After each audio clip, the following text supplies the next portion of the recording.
काय चाललंय म्हटलं?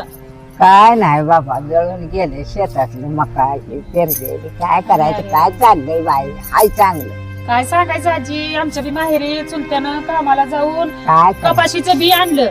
हा कपाशीचं बी आणलं, रानात पेरलं. ढगफुटी झाली, पाक वाहून गेलं, नुकसान झालं लोकांचं. शेतीतली माती सुद्धा वाहून गेली. चुलत्यानं कामाला जाऊन पिशवी आणून पेरलो. काय करायचं? चुलत्याला बस रडलं, रडून रडून त्याचा दिवस पुरना. आण खायना चुलता मरतूच म्हणायला लागलाय. एवढं कष्ट करून, एवढं शेतीला पैसा घालून, एवढी मजुरी घालून चुलत्यानं डोक्याला हात लावायचे पाळी आली. पोरांचं शिक्षण आलं त्यात. काय करायचं? चुलता असा रडून रडून रडून घायाळ झालाय नुसता. काय करायचं? काय करायचं? काय अहो, सर, शाळेची फी भरायला, काय कॉलेजची केलं? फी भरायला मला पैसे नाहीत आता. हा. कर्ज काढून आम्ही शेती केली. हा. सगळं ह्या अतिवृष्टीमुळे सगळं पाण्यात गेलं बघा. काय करायचं आता आपण? काय जगाचा पोशिंदा, हा जगाचा अन्नदाता ज्याला म्हणतो आपण, आज त्यालाच पोटभर जेवण नाही.